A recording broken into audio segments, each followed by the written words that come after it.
This Cracker Barrel situation is just proof that if you do go wokey, you will indeed go brokey. Ain't that right, Loki? The internet is in an absolute frenzy right now over this. Some of these AI videos are hilarious. We're going to start with that and get into the lore and just show you how much worse this situation has actually gotten. I'm Julie, CEO of your favorite Southern themed restaurant, and I want all of you to know that we hear you. We f***ed up. So we're going to fix it, starting with Uncle Herschel. Don't you dare move from that rocking chair, He's sir. back. You're back in the logo. Yeah. Love it. You said we went woke. That. Not only did we go back to our Southern roots, we doubled the They got the freaking Confederate flags in the back. Oh my God. down. How are those pancakes tasting? It's like a Kid Rock concert in my mouth. Do you own a certain red hat? Well, guess what? 25% off. How do you like them pancakes? I'll take it, but I'm still going to call you woke. Please, please, please come back to Cracker Barrel. I beg of you. I just lost this company $100 million over a logo made in Canva. I thought you like that Chip and Joanna shit. Well, lesson learned. Help a sister out, please. Bro, can you imagine the board meeting the next day when the stocks plummeted that much and they lost $100 million? They were probably like, what's her name? I don't even know her name. Julie? I mean, it kind of fits. Liberal white woman with the thick rimmed glasses. Julie, we're going to have to talk about your performance. It just really is kind of lacking. Well, what do you mean my performance? What's going on? I didn't do anything wrong. I went with the South Park philosophy. I went woke. What do you mean? This isn't bad, right? It's only $100 million. Bro, she deserves to get fired. Like, I can't imagine she actually keeps her job after this, but it doesn't seem like she's going anywhere. There's a clip of her on like some morning news show with Michael Strahan. Dude, just watch his reaction on how he even reacts to her saying, everybody wants a remodel. It's hilarious, bro. Honestly, the feedback's been overwhelmingly positive that people like what we're doing. You're a liar! I'll give you another soundbite. I actually happened to be in Orlando last week with all of our managers. We bring them together and every other year. And the number one question that I got asked, Michael, was, how can I get a remodel? When can I get a remodel? Bro, ain't nobody want that remodel, bro. Look at that. They went from like Southern pride, Southern like heritage to like, a modern Denny's. Like, bro, what is this? Are those pickleball paddles? Or are those just cutting boards? Like, dude, what are we doing, brother? Come on. Like, in no way, shape, or form did anybody think that remodel was good. Yeah, how do we get this remodel? Bro, the other one has so much history behind it. How do I get on the list? Oh, really? So because the feedback He's and like, why is she lying, bro? the buzz is so good, not only from our customers, but from our team members. Is that what you call a buzz, honey? $100 million down. They want to work in a wonderful restaurant. So we're doing everything for our guests and our team members. Well, Julie Messino, it's wonderful to have you here. Pleasure to be here. Thank you again. Answering those questions for all the Cracker Barrel fans out there. There's a lot of great changes. Thank you so much. All right, thank you. Robin? Can I get in writing that the peg game is going to stay? The peg game is staying. Okay. So are the rocking chairs, And the fireplace, vintage decor. It's all there. All right.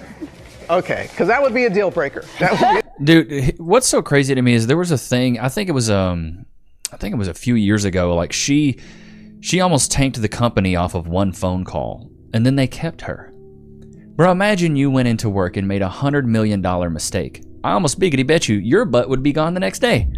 They are not keeping you, brother man.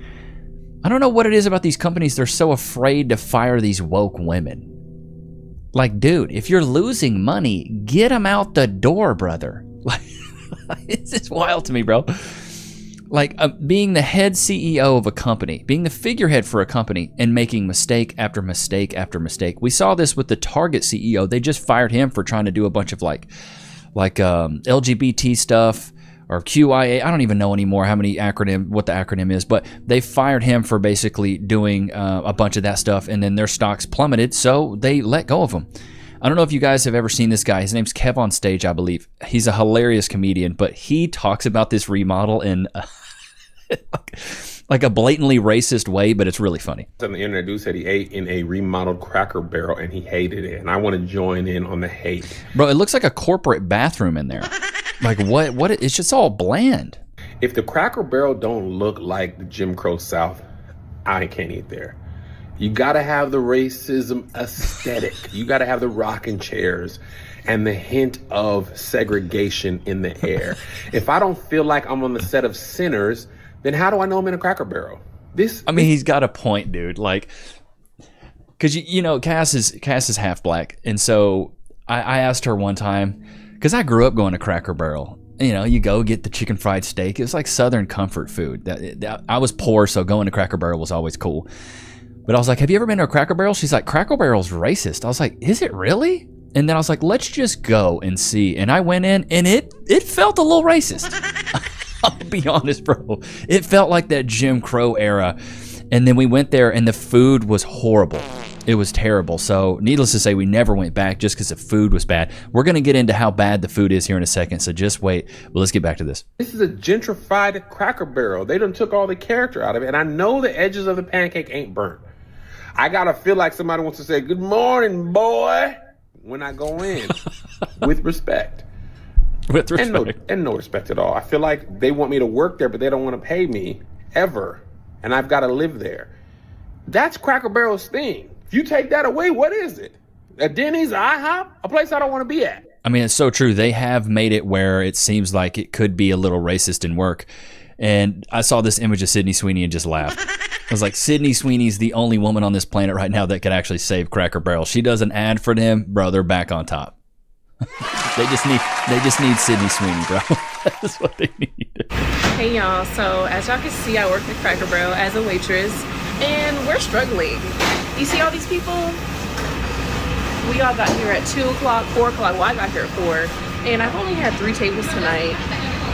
Everybody has had like 2 or 3 tables max. I say at least like 9 tables their whole shift. Like tonight, I've only had 3 tables, and I've made $13 total. So yeah, Cracker Barrel. I'd be on my way out the door if I was working at Cracker Barrel. I'd be like, bro, you gotta go. It's not gonna get any better, brother. What are we doing? Dude, there's a guy, I think the next clip is this guy. He talks about how they make the meatloaf. I don't know if this is true, but if it is, it's so disgusting. Want to know how your meatloaf is cooked whenever you come to Cracker Barrel? We throw it in the microwave and then we serve it to you. And sometimes it's still cold. Here at Cracker Barrel. Dude, this is an ad that somebody put. I think his name is Benny Johnson, posted this ad. This ad it's hilarious. Cracker Barrel, we value diversity, equity, and inclusion. That's why we are going one step further to ruin our brand. We are investing millions of dollars into replacing all of brown pegs in the peg game to bright, colorful pegs. Also, we're changing the rules. The white pegs are not allowed to move or jump anymore, leaving the colored pegs to do whatever they want.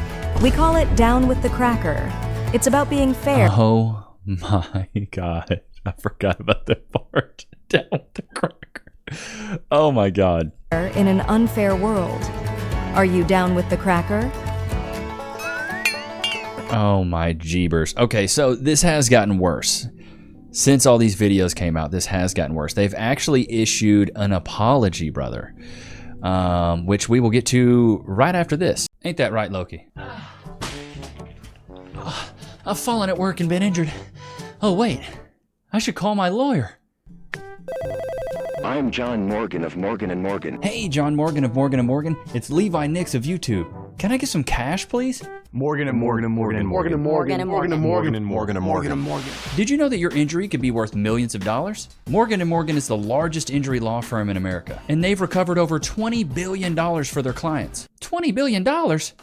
That's a lot of cash. The insurance companies tried to lowball me, but Morgan & Morgan was able to take my pain and suffering and turn it into cold, hard cash. It's almost a good thing I was injured. But wait. How much is Morgan & Morgan gonna cost me? You never owe them legal fees unless they're successful. So it's completely free unless you win? Yeah.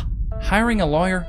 That sounds like really difficult. It's actually super easy. You can just go to their website, and in a couple clicks, you can find out if you have a case. And you can literally do it from your smartphone. And remember, there is only one Morgan & Morgan.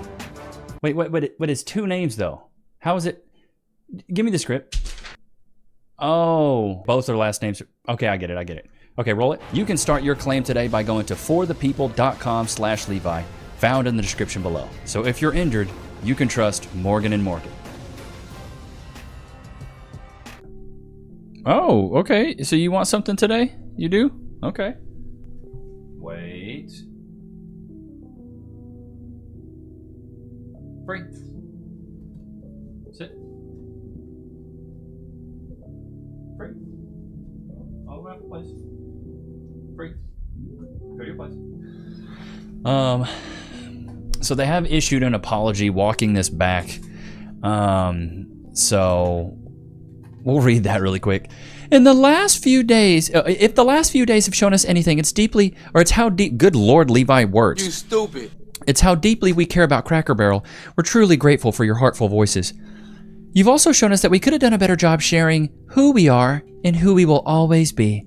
What has not changed and what will never change are the values this company was built on when Cracker Barrel first opened in 1969. Great year, man, great year. Hard work, family, and scratch-cooked food made with care. A place where everyone feels at home. No matter where you're from or where you're headed, that's the Cracker Barrel you'll always find. The things people love most about our stores aren't going anywhere. Rocking chairs on the porch, a warm fire in the hearth. I don't even know how to say that because y'all know I'm stupid. Games on the table, unique treasures in our gift shop, and vintage American antiques pulled straight from our warehouses in Lebanon, Tennessee. Lebanon, Tennessee. I didn't even know this. Okay, whatever. We love seeing how much you care about our old timer. We love him too. Uncle Herschel will still be on our menu. Welcome back, Uncle Herschel's favorite breakfast platter. On our road signs and featured in our country store, he's not going anywhere. He's family. While our logo and remodels may be making headlines, our bigger focus is still right where it belongs, in the kitchen and on your plate. Serving generous portions of the food you crave at fair prices and doing it with the kind of country hospitality that brightens your days and creates lasting memories. Yeah, I don't think I'm creating any lasting memories at frickin' Cracker Barrel. Meatloaf, chicken and dumps, country fried steak, sides that taste like Sunday supper, and yes, the world's best pancake. That is cap. You're a liar!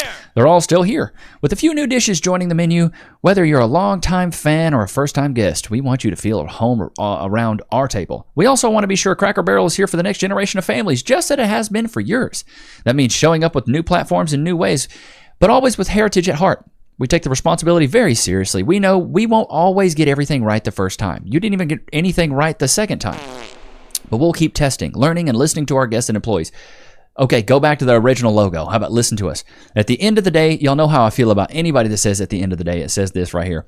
Our promise is simple. You'll always find comfort, community, and country hospitality here at Cracker Barrel. Uncle Herschel wouldn't have it any other way, but you got rid of him off the logo? Bro, come on. Thank you for caring so much, and come see yourself in the country hospitality that makes Cracker Barrel feel like home.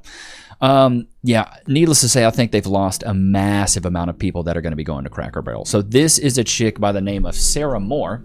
She's the woke marketing officer, not really, but she explains why Cracker Barrel is going woke. Over the past year, we have been very transparent about our transformation platform.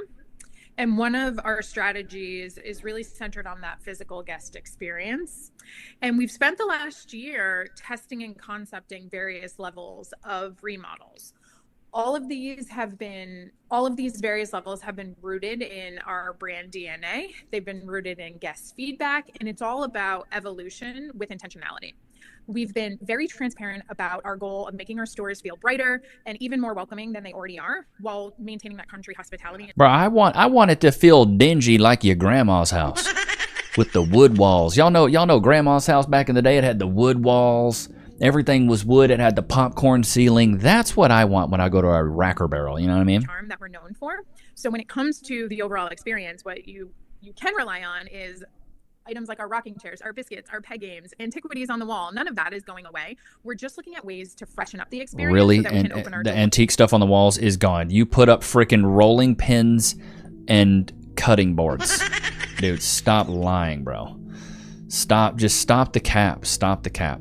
So this is a clip of, what's his name? Robbie Starbuck. I haven't seen this guy before, but this clip got like 5 million views, so I figured it'd be good to cover it. You've probably heard by now about Cracker Barrel changing their logo from old American nostalgia to cold, dead, lifeless, and modern. In a comedic way, as one friend said to me, they removed the cracker and the barrel, so what's left now? And the answer's nothingness. The same nothingness that the left wants you to stomach in every other facet of your life. And if you think this is just a logo change, you're wrong. Robbie Starbuck. Robbie Starbuck. Robbie Starbuck. Robbie Starbuck. Robbie Starbuck. Robbie, I'm a big fan of what you do and your wife. Corporate America listens to this guy. I'm a little scared of him too. This is the Robbie Starbuck Show. So I don't know who Robbie Starbuck is. I'm not going to get into this entire clip here. Highly suggest going to check that out. He seems pretty popular. Like I said, this video got like 5 million views. But it's wild to me that they did take the cracker and the barrel out. They took the cracker and the barrel out of this situation, and it's like, well, what else is left? If that's what you based everything off of, like, why are we deleting pretty much the entire name? And then there's people that are going to Starbucks now, or sorry, Starbucks, good Lord, Levi, stay on track. Stupid. They're going to Cracker Barrel, and they got some biscuits. Bro, the decline in the food quality is terrible too. Biscuits hard as a rock. Look how hard these biscuits are at Cracker Barrel. That's not how my grandma made her biscuits. I'm gonna keep it at thou wow. My grandma's biscuits were never that dry, bro. Ever that dry. But I don't know how they're gonna come back from this, man. It's gonna be tough. Here's what I think they need to do in chat. Put a one in the chat if you agree. I think they should just fire the CEO. Get rid of her, bro. Get rid of her. Like, she is not doing the company any sort of justice. And I think we're starting to see a shift in the tides right now where people are learning that if you do go woke, you do go broke. And I think this is happening in many facets. Look at the Target CEO's gone now. He went woke, he went broke. Look at what happened to Bud Light with Dylan Mulvaney. Their company tanked and then they brought it back. Look at American Eagle. They put Sydney Sweeney up there and then their stocks completely rose. So I think we're seeing a trend in the opposite direction of all this wokeness. I think for the past, maybe 5 to 7 years, the woke stuff was starting to work. People were like, yeah, diversity, inclusion, yeah, that's what we need, equity, yeah. But I don't get why it's so many, it's like liberal white women that are ruining all this stuff. There's been a meme come out. See if I can find it. There's been a meme come out. It's like a list of all the CEOs, and like they all kind of look the same, dude. Like they all wear the black rimmed glasses. They're all white liberal women, and they're kind of just ruining things that really don't need to be ruined. Like we didn't need, like chat, put a one in the chat if you agree. We really didn't need a Cracker Barrel remodel. We didn't. We really, like, nothing really needed to change. If it's been working since 1969, dude, why change anything? If it ain't broke, don't fix it, dude. Like, that's that old timer philosophy. You got a bunch of boomers that probably love going there. And even millennials. I bet there's a lot of millennials that like to go there. Chat, let me know. Let me know in the comments. Do you like to go to Cracker Barrel? Is this a place that you like to frequent? But for me, it's like, I don't go just because I think the food is mid. I think it's okay. Like, I can go other places in town and get a better skits and gravy or a chicken fried steak or something like that. Like, I don't have to go to Cracker Barrel. Cracker Barrel, for me, was one of those places we would see on the side of the road on the highway when we were traveling when I was a kid. That we'd be like, let's go stop at Cracker Barrel. That's what we did. Just because I lived in a small town of Paris, Texas. A small little old town with a whole lot of heart, but not a lot of options. So then when we got on the road, we would have to go to Cracker Barrel because, that's where you would get your little southern comfort food. I'm still trying to look for this. So, but you couldn't find it. You couldn't really find it anywhere else. Like, not a lot of other places do, the southern style comfort food. I don't know of a lot of chains that do it, at least. But it's weird to me that they're trying to take the little bit of heritage that they do have in the restaurant and then trying to just strip it completely away. Just make everybody happy. This is my whole philosophy on this kind of like this woke agenda. They're trying to make everyone so happy that you end up making no one happy. I tell this to people, like I work with a local guy in town and we talk about, building a social media presence, building a brand online, things like that. And the one thing I talk about is like, hey, you need to have a niche. Like, you need to be so specific on your message, on who you are, what you do, and you have to be willing to piss some people off. Cracker Barrel's been working since 1969. They're everywhere. We've got one in the small town I live in. I see them all over the place. Now they're going to start probably having to close down because of this woke rebrand, or they're just going to go back to their old ways, and hopefully they can come back on top. But I think they need to get rid of these women. Like, these white liberal women are ruining things. Just like with Disney. What was her name? Kathleen something? South Park did a thing on it. It's like, put a chick in it and make her gay. Like, bro, this stuff isn't working. And I think we're finally starting to see a downturn on all these things. And I think it's about time. I'm pretty sick of it. I'm sick of DEI, diversity, equity, inclusion. I believe we should do competency over diversity. Chat, put a one in the chat if you agree. Competency over diversity. I don't care what you look like. I don't care where you're from. I care how smart you are and how good you are at the job. Rob Schneider has a joke. He's like, oh no, look at all these white pilots landing these planes, safely and getting everyone home safely. Oh no, like what are we complaining about? I don't care what you look like. I don't care the color of your skin, what your background is. I don't care about any of that. I care about how good you are at the job. That's all I care about. It's just wild to me. Like, I really do think we're seeing the end times of the wokeness, but I don't know. What do you guys think? What do you think, Lokes? But I hope you guys enjoyed today's episode. Don't forget to like, comment, subscribe. It was good to have you guys out, man. Until next time. Peace.